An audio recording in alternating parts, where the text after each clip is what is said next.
Tell us more about the table. And what? Can you tell us more about the table? Yeah. On the bottom down here, we're actually going to put shelving there, and I'm going to build racks for like my grinders and stuff. It's not a complete process, but remember on one of the other videos, I told you I was just going to clear coat this because I really like the way the numbers and stuff look. So I actually clear coated and really darkened that metal down and made it look, I think it makes it look pretty awesome. Plus it gives that extra layer of protection against having the rust growing and stuff like that on there, rust.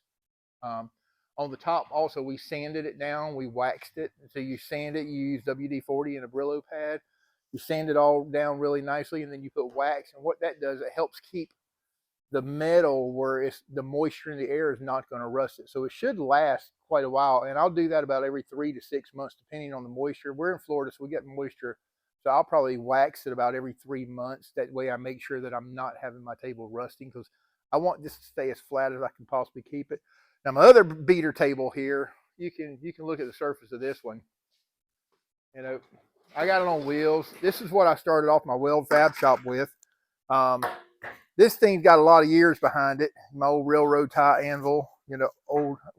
We're about to buy ourselves a sandblaster, so I'll actually sandblast down. I'm gonna restore all this stuff here, make it look better and stuff. But I just need to get more. It's like when you're starting a business, you always need more. You want more. You see things that you want. You're like, man, I got to get this and stuff like this. So I don't know what I'm gonna do with this. This is probably gonna be my cut table. So when I got custom cuts and stuff like that, I'll cut it out on here and I'll take it over and fab everything up on the big table, so that's the goal anyway. Will I ever be satisfied with the tools that I have? I hope not, because I like buying tools, or I like making tools, so hopefully that answers your question. So as far as that, the table, it weighs about 16 to 1800 pounds. My old Yale forklift, it struggled to flip it over, but it did flip it over. So, it's like we all get old, so hopefully that answers your questions.